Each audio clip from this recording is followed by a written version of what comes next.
여러분 지금 일요일 오후 1시 28분을 가리키고 있습니다. 이번엔 문학 계몽론을 한 차례죠. 1910년대에는 이광수, 이해조 등에 의해 계몽주의 문학이 주도되었다. 그는 소설과 시 등 문학 작품이 시대의 정신, 시대의 혼이 되어야 한다고 주장하였다. 이에 따라 그는 자유연애론, 자유주의, 개화, 계몽 등 소설과 시를 통해 계몽주의적인 가치관을 드러냈다. 그는 시와 소설, 희곡 등 문학작품을 통해서 대중을 계몽해야 한다는 점과 문학작품의 대중화를 통해 계몽해야 된다고 확신하였다. 1919년 김동인은 이광수 등의 계몽주의의 반기를 들고 순수문학운동을 전개하기도 했다. 김동인은 문학은 어디까지나 예술작품일 뿐이며 정치성을 띄워서는 안 된다고 주장했다. 그러나 이광수는 문학작품 역시 그 시대의 문학의 하나이니 당시 사회적 분위기를 전혀 도입하지 않을 수는 없다고 반론을 제기한다. 김동인은 이광수의 계몽주의 문학에 맞서 사실주의 수법을 썼으며 신경량파와 프로문학에 맞서 예술지상주의를 표방하고 순수문학운동을 벌였다. 김우진도 이광수 문학 계몽론을 비판하고 자연주의적인 것에 관심을 보이기도 했다. 이런 얘기입니다. 그러니까 이광수는 문학을 통해서 사회를 계몽하자 이런 주장을 폈는데 그와 반대를 해가지고 김동인이라는 작가는 문학은 순수하게 그냥 예술일 뿐이다. 그렇기 때문에 거기에서 순수한 예술을 가지고 사회를 계몽하니 어쩌니 해서는 안 된다. 이렇게 이제 이광수의 계몽 문학에 대해서 이제 반대하는 입장을 드러냈다고 하죠. 그것은 어느 쪽이 옳다고 말할 수는 없는 거죠. 그러니까 사람마다 생각이 다르고 또 추구하는 바가 다르니까 어느 쪽이 일방적으로 맞다 틀리다 할 수는 없는 겁니다. 시대상의 반영. 그는 자신의 소설과 칼럼, 시에는 당대 사회 문제를 반영하거나 언급하였다. 새말이 되면 진고개와 종로에서 장, 단세 같은 것을 1등상으로 걸어놓고 경품부 대매출을 한다. 그때마다 아내는 장이 빠지기를 바라고 물건을 샀다. 그러나 뽑는 것마다 타올, 수건, 화젓가락 따위요 바라는 장은 안이 빠졌다. 이것이 이제 동광이라는 잡지 1932년 1월 25일자에 실린 겁니다. 이광수가 그린 자기장 당첨을 꿈꾸며 물건을 사들이는 아내 모습이다. 그는 이상도 좋지만 당대 시대적 현실 문제, 현실의 모순 등을 다루지 않는다면 그는 참된 작가로 보기 어렵다고 했다. 그는 자신의 작품들을 통해 당시 시대상과 당면 문제를 다루었다. 당시까지만 해도 소설이 구전과 민담으로 전해지는 소설과 시문, 풍경 등에 대한 것이 주류였다. 그 역시 자신의 작품에 현실이 반영되었음을 밝혔다. 무정에는 노일전쟁과 새로운 사회상에 눈뜬 조선의 시대상을 반영한 것이라고 했고, 개척자는 한일 합방으로부터 대전 전까지의 조선, 재성은 만세운동 이후 1925년경의 조선, 군상은 1930년대의 조선의 기록이라고 스스로 밝히기도 했다. 현대의 미에 대한 관점. 춘원 이광수는 이상형인 여성의 기준을 밝히면서 체격이 팔다리나 몸통이 자로 잰 듯 너무 길지도 짧지도 않게 바로 맞고 몸 쓰는 것, 걷는 것 등 모든 동작이 날씬하여 남의 눈에 조금 더 거슬리게 보이지 않고 또 취미와 그 정신이 아울러 고상하다면 그야말로 내가 찾는 미인이 될 것이라고 밝혔다. 그는 얼굴은 둥글둥글한 타원형의 윤곽에다가 눈은 어디까지든지 크고 처진 듯하며 코나 귀가 복스럽게 예쁘고 살결이 하얀 분이어야 한다며 얼굴 생김새에 따라 여러 가지 기준도 빠뜨리지 않았다. 그러나 남사스럽고 음란하다는 비난이 쏟아졌다. 이 여성 미인을 바라보는 이 기준, 그것을 이제 이광수가 밝히고 있는데, 이광수가 이 미인을 판단하는 기준을 이렇게 읽어보면은 지금의 이 키가 170이 넘고 여자 키가 170이 넘고 서구화된 그런 미인을 이광수는 원했다고 볼 수가 없습니다. 그러니까 이제 여기 보면 뭐 통통하고 얼굴이 둥글둥글하다 이런 걸 보니까 지금과 같은 그런 서구적인 미인을 이광수는 좋아한 것이 아니고 이렇게 동양적으로 얼굴이 더 통통하고 복스럽고 이런 동양형의 여성을 미인으로 생각했다는 것을 알 수 있습니다. 이때는 말이죠. 한국 여성이 170이 넘는 여성이 크게 드물었습니다. 그래서 이때는 뭐 미스 코리아 선발대회를 한다고 해도 이때는 160, 여성 키가 160만 넘으면은 그 미스 코리아 대회에 출전할 수 있는 자격이 되었죠. 그러나 지금은 뭐 여자들도 키가 상당히 커지니까 지금은 160 넘어서는 안 되고 170 이상이래야 이제 미스 코리아에 나갈 수 있는 그런 자격이 되는 겁니다. 그가 자신이 이상형인 여성을 공개적으로 밝히자 다른 작가, 문인, 시인, 예술가들도 자신이 생각하는 이상적인 여성상을 공개적으로 언급하거나 언론에 발표하기도 했다. 소설가 현진건은 첫째로 키가 조금 큰 듯하고 목선이 긴 여자가 졌다. 제 아무리 얼굴이 예쁘장하고 몸매씨가 어울려도 키가 땅에 기는 듯하고 목덜미가 달라붙은 여자는 보기만 해도 화증이 난다며 노골적으로 밝히기도 했다. 이광수의 공개 발언 이후 자신이 생각하는 이상형 여자, 이상형 남자에 대한 의견이 나타났다. 중추원의 귀족들과 일부 유학자들은 그가 상스럽고 음란한 사정을 부추긴다며 비난하였다.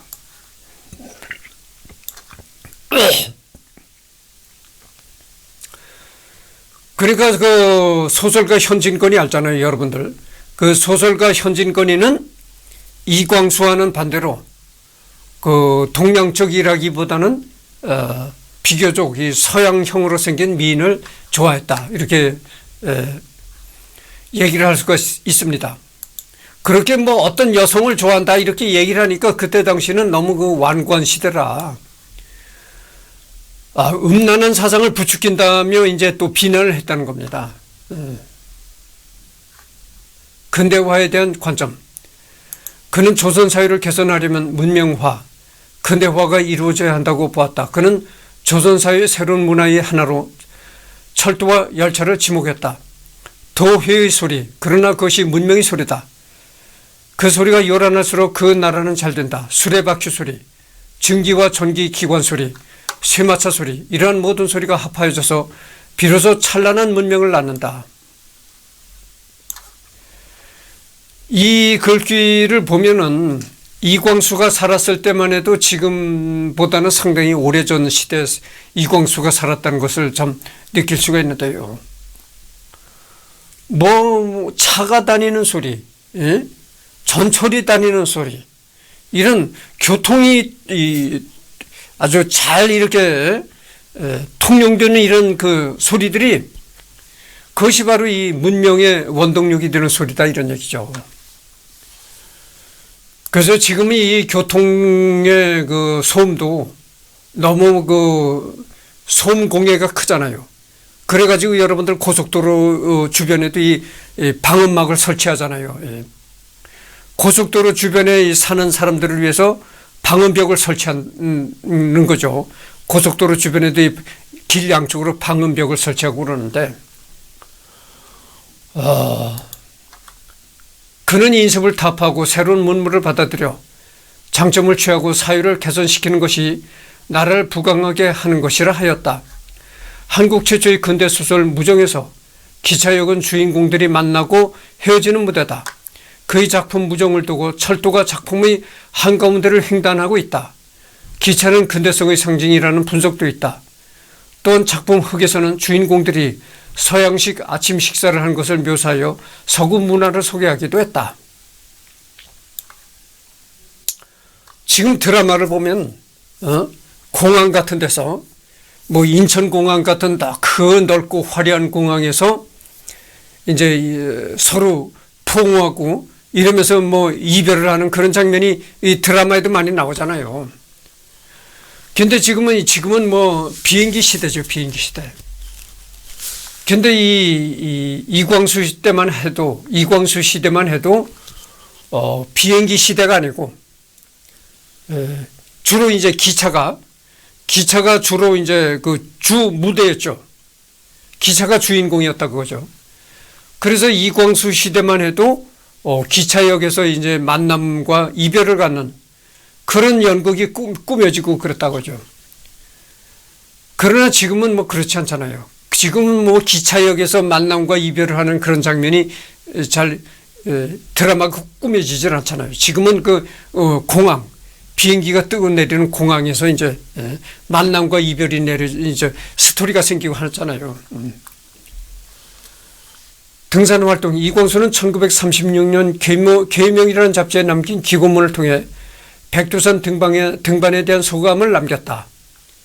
그러니까 이광수가 이제 백두산도 등반했다는 겁니다. 세상에 백두산만한 명산도 없지만 백두산만큼 매몰된 명산도 없습니다. 무엇보다 그 주인인 조선에게 가장 심하게 백두산이 대접받지 못함이 가장 애달습니다. 백두산이라는 이름을 모르는 이야 없겠지만 또 백두산이 우리 민족에게 소중한 산인 줄 모르는 이야 없겠지만 한 걸음 나아가 백두산의 국토적 성질, 민족적 관계, 자연 및 인문상 실제적 사정에 대하여 묻는다면 우리가 가진 지식이 너무 작고 부족함에 놀라지 않을 수 없을 것입니다. 알아야 할 까닭조차 알지 못하게 되었습니다. 알고자 하는 노력도 있을 까닭이 없게 되었습니다. 그러나 백두산을 우리가 이렇게 알아야 오르며 또 이렇게 알아도 그만 일일까? 문제는 바로 여기에 있습니다. 금강산을 오른 뒤에는 나는 천지창조를 목격하였다. 신천지의 제막식을 보았다며 그 절경을 칭찬하였다. 춘원 이광수는 금강산 6기를 통해 내금강의 빼어난 경관을 묘사하였다. 이광수는 말이죠. 금강산을 오른 뒤에 천지창조의 그 오묘함을 깨달았다. 이런 얘기죠. 그만큼 금강산이 이제 아름답다는 얘기입니다. 금강산을 올라본 뒤에 나는 이 천지창조의 미묘함을 알게 되다 이런 얘기입니다.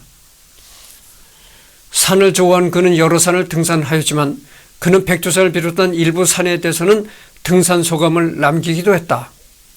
이광수는 등산을 좋아하여 전국 각지의 명산을 찾아가 등산 답사하였다. 논란 및 의혹, 소설 원효대사의 작품성 논란. 2006년 소설가 한승원은 이광수가 전쟁 동료의 목적으로 작품을 지었다고 비판했다. 작가 한승원은 이광수는 2차 대전이 한창이던 1941년 조선 총독부 기관지 매일신보에 연재한 원효대사에서 원효가 신라 젊은이들에게 성스러운 전쟁에 기꺼이 몸을 던져라 라고 부르짖겠다며 춘원의 원효대사는 식민지 조선의 젊은이들을 전쟁에 기꺼이 참여하도록 충동질한 것이라고 덧붙였다. 이는 원효의 삶과 사상을 오독한 결과라는 것이다.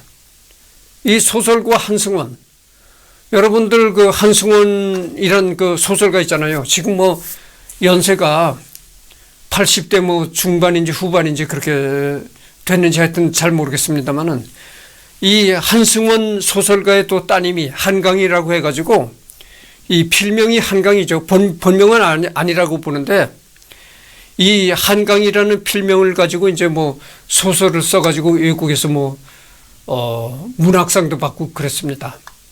하여튼 그래서 이 한승원하고 한승원 딸 이 부녀가 다 같이 이제 작가로서 명성을 날리고 있다 이런 얘기입니다.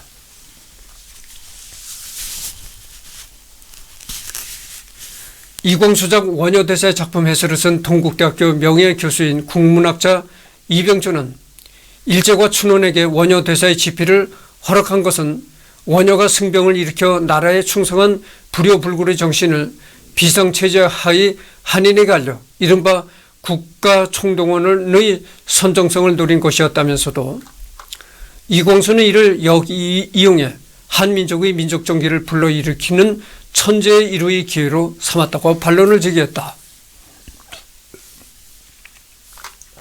잠깐만요.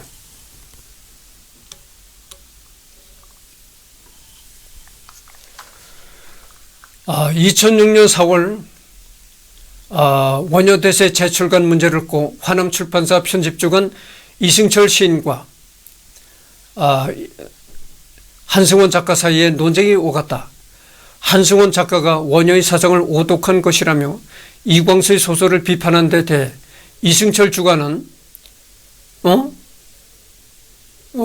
여기 뭐 가수 이승철이가 나옵니다. 하여튼 뭐 여기 뭐 이광수 소설을 비판하는데 가수 이승철이가 나옵니다. 이광수의 소설을 비판한 것에 대해 이승철 주간은 어떤 이유로도 출판의 자유는 침해될 수 없을 뿐 아니라 원효의 사상은 여러 작가에 의해 다양하게 해석될 수 있다고 반론을 제기하였다. 그렇습니다.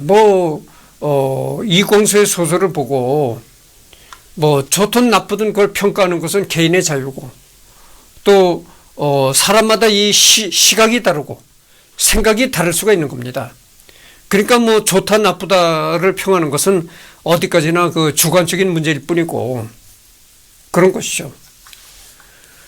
적극적 친일 문제. 2002년 발표된 친일파 708명인 명단과 2008년 민족문제연구소가 선정한 민족문제연구소의 친일 인명사전 수록 예정자 명단. 문학부문 2009년 친일 반민족 행위 진상규명위원회가 발표한 친일 반민족 행위 705인 명단에 포함되었다. 2002년 공개된 친일 문학인 40인 명단에도 들어있다. 그러니까 이광수 이름은 민족문제연구소 친일 반민족 행위 진상규명위원회 이런 단체가 발표한 모든 명단에 이광수 이름이 다 올라와 있다는 것이죠. 이광수 이름이 적극적인 친일이라고 이렇게 다 수록이 됐다는 겁니다. 하여튼 그렇지만 어쨌든 나는 이광수는 적극적 친일이 아니라고 봅니다. 하여튼 그건 그렇고, 새식 시간 우리 아들들은 총을 메고 전장으로 나가고 어여쁜 우리 딸들은 몸빼를 입고 공장으로 농장으로 나서네. 말 모르는 미소까지도 나란 일 위해 나서지 않는가. 천년 화평 도의 세계를 세우랍신 우리 임금님의 명을 받자와 예예하고 집에서 뛰쳐나오는 무리. 이날 설날에 반도 삼천리도 기쁨의 일장기바다. 무한한 영광과 희망의 위대한 새해요. 그러나 일부 이광수를 옹호하는 측에서는 항일 민족주의자로서 35, 6년을 살았고 47세경 일제 패명 때까지 약 6년간을 친일로 살았다는 점을 재평가해야 한다고 주장하고 있다. 이들에 따르면 이광수의 친일 활동은 어쩔 수가 없었으며 동료 지식인을 구출하기 위한 행동이었고, 이광수는 사실 거짓 친일, 실제로는 독립염원이라고 주장하면서 이광수는 민족의 양심수라고 주장하고 있다.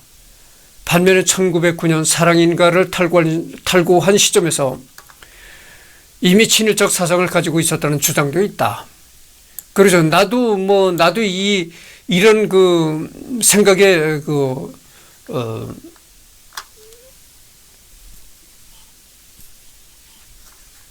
이런 생각에 맞는 이런 생각을 지원하는 그런 사람 중에 한 사람입니다. 그래서 이광수는 적극적 친일이 아니고 어쩔 수 없는 친일이라고 나도 보고 있는 사람이죠. 1948년 김승학이 작성한 친일파 군상 보고서에 따르면 이광수는 광병적 친일 급열렬 협력자로 평가되었다. 한편 소설가 복고일은 이광수가 개인의 영달을 위해 친일한 것은 아니라고 하였다. 그렇죠? 이광수가 개인의 어떤 출세나 개인의 영달을 위해서 친일을 한 것은 아닙니다. 그렇습니다. 복고일이라는 작가 아시죠? 복고일 씨가 요즘에 이승만에 관한 또 전집을 냈다고 하는 그런 뉴스를 내가 들었습니다만, 그 복고일 씨를 말하는 겁니다. 복고일. 친일 의혹에 대한 반론. 2007년 10월 원로문학평론가 김우종은 문학계간지 휴먼 메신저 가을호에 발표한 논문 우리가 사랑하다 버린 선구자에서 친일에 대한 이광수의 업보는 남들에 비해 너무 많은 대가를 치렀다며 수십 년간에 걸친 그의 항일운동과 문학적 업적을 제대로 평가할 필요가 있다며 친일 의혹에 대한 반론을 제기하였다. 김우종이라는 그 문학평론가가 있는데 이 사람이 그 2007년에 이광수는 우리 문학사에 너무나 그 지대한 그 공헌을 한 사람이다. 그러나 한때 친일을 했다고 해서 그것에 관해서 우리는 너무 친일에 관한 문제에 집착할 필요가 없다. 이런 얘기를 한 겁니다.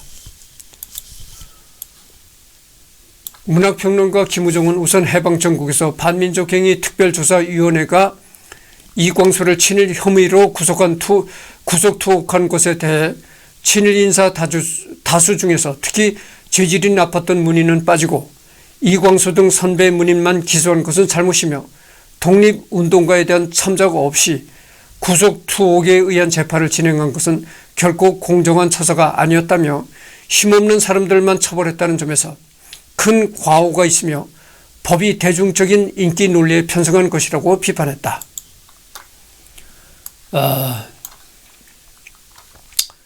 정신분석학자 이종호는 민족개조론을 친일의 증거로 지목하는 견해에 대해서도 반론을 제기하였다. 그에 의하면 민족개조론은 하나의 텍스트로 접근하는 한 어떤 친일의 흔적도 찾아낼 수 없다고 단정한다.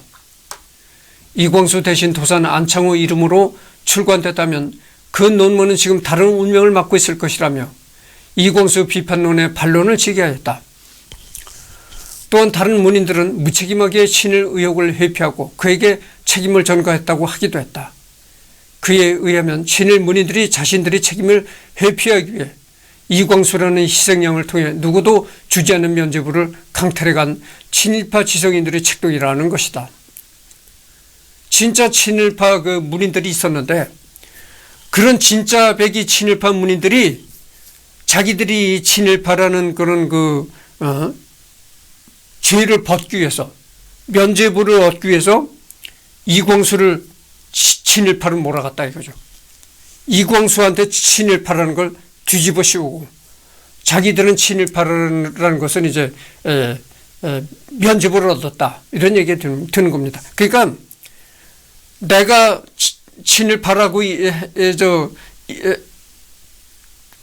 그걸 받았었는데 조롱을 받았었는데 그 조롱을 이광수한테 뒤집어 씌우고 자기들은 빠졌다 이거 벗어쳤다 거죠. 그런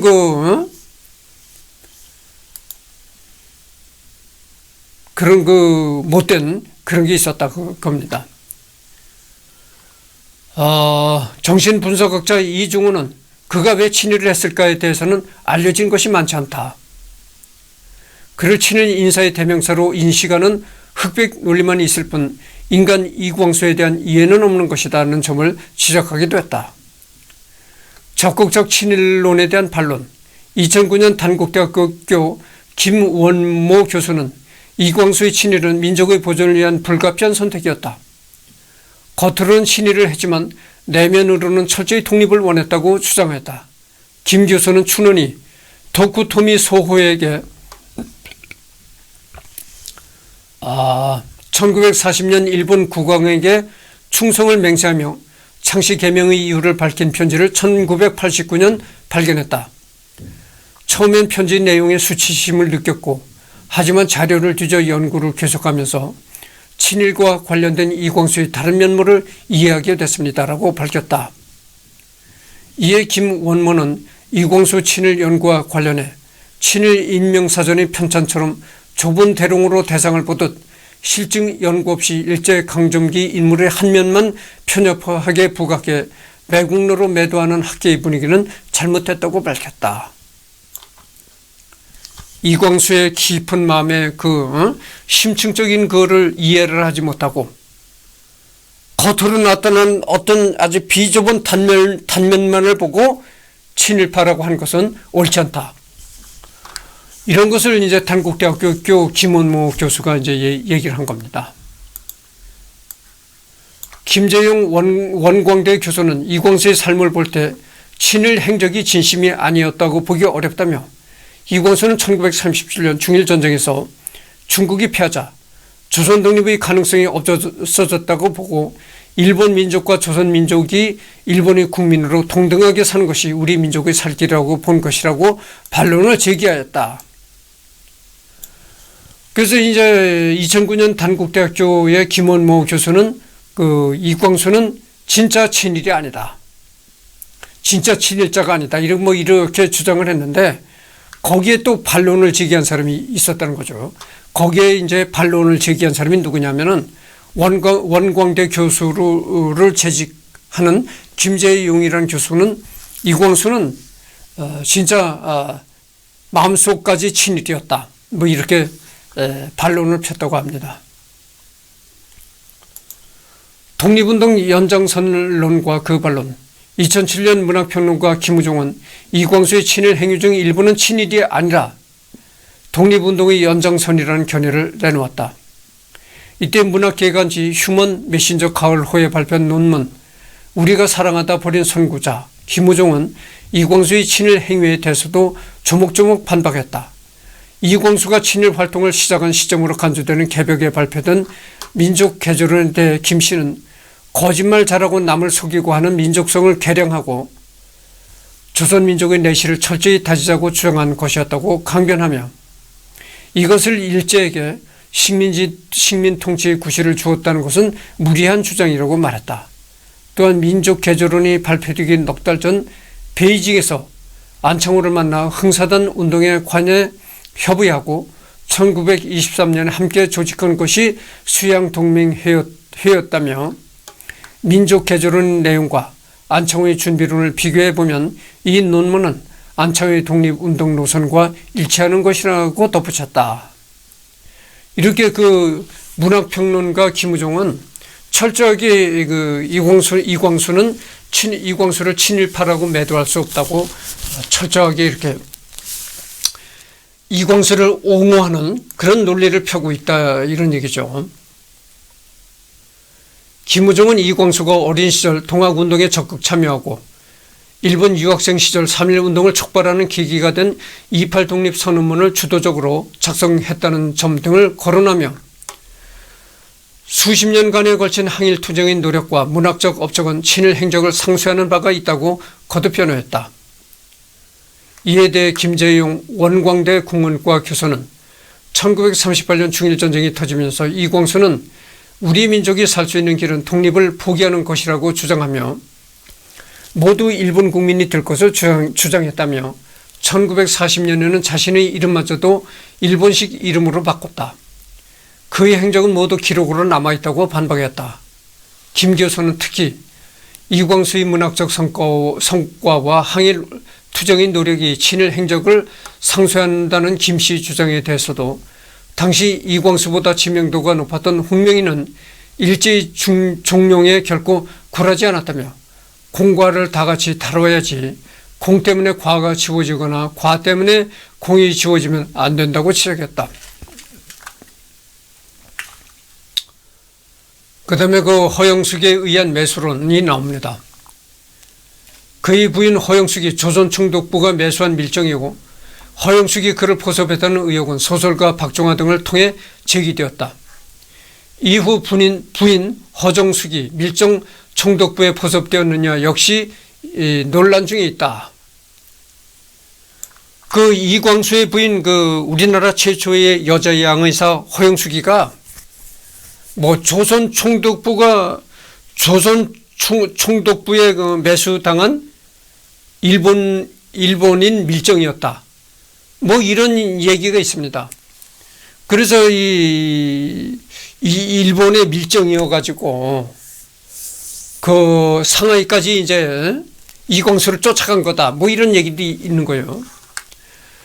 그래서 허영숙이가 조선 총독부가 매수한 밀정이다라는 그 논리를 누가 주장했냐면은 소설가 박종화라는 사람이 있습니다.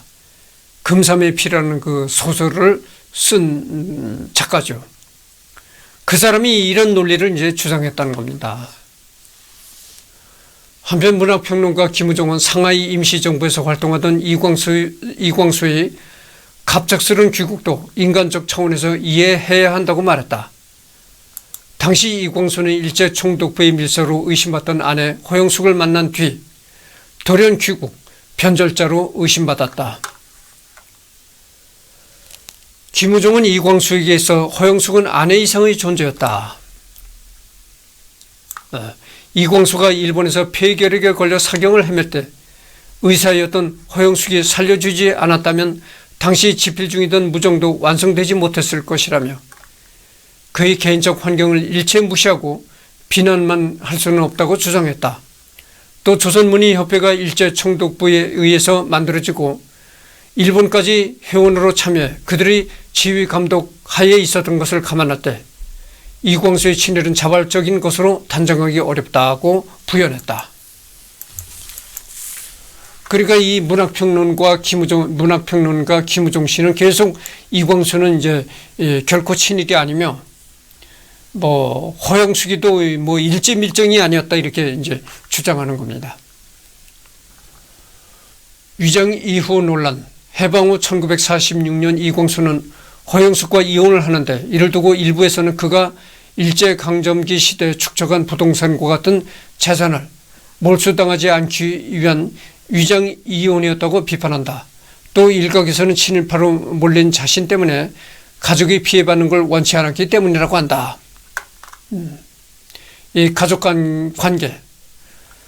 이광수의 이제 가족 관계가 여기 나오는 겁니다. 후일 대한민국의 국무총리와 국회의장을 지낸 백두진은 그의 두 번째 부인 허영숙의 친정 조카 사위였다. 이 허영숙이 친정이 그러니까 대단했던 집안이죠.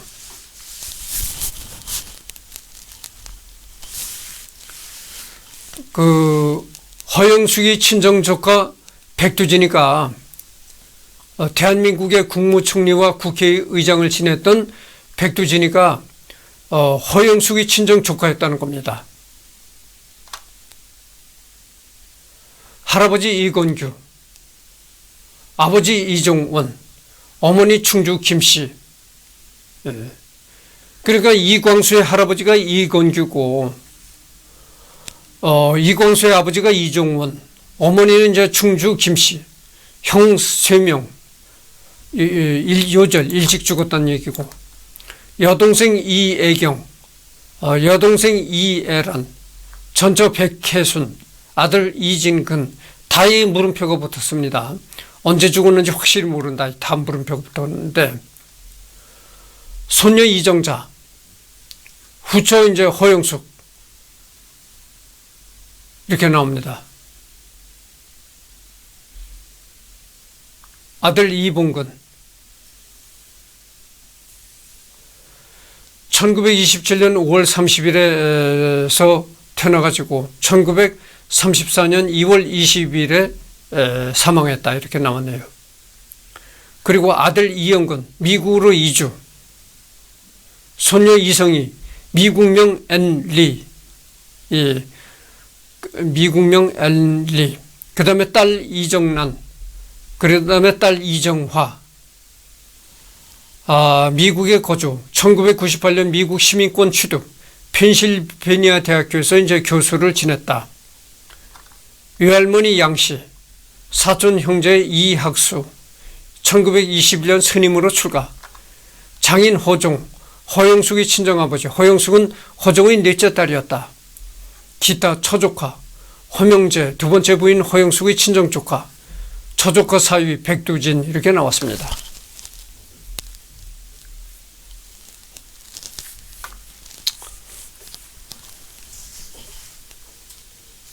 이 백두진이라는 사람이 이제 1993년 9월 5일에 사망했거든요. 이 백두진이라는 사람이 박정희 대통령 시절에 총리를 지냈는지 하여튼 그랬습니다. 평가와 비판. 그는 한국 현대소설의 아버지라는 평가가 있다. 그런 일제강점기 후반의 행적을 두고 논란의 여지가 존재한다. 당대의 평가. 일제강점기 후반의 미국은 그의 교육을 잘 받았다는 점과 소년 활동에 적극적이다는 점을 주목했다. 미군은 그에게 교육을 잘 받았다. 한국의 대표적 작가이자 언론인의 한 명으로 잘 알려져 있다. 안청호와 긴밀한 관계다. 조선문인협회 회장이며 소년의 활동에 적극적이다. 1930년대 붙잡혀 투옥된 바 있으며 일제에 의해 고문을 당했다. 석방된 후 일제에 협력했다는 비판을 받게 되며 이로 인해 이전까지 쌓아왔던 영향력을 잃게 됐다고 평가했다. 긍정적 평가. 이공수는 최남선 선과 함께 업문일치 신문학 운동을 전개하여 이게 좀 분량이 많네요. 이 긍정적 평가는 다음 시간에 이제 계속 하도록 하겠습니다. 지금 그 녹화를 시작한 지가 35분을 경과했습니다. 이 긍정적 평가는 또 이제 그 분량이 많으니까 이거는 뭐 다음 시간으로 넘기도록 하겠습니다.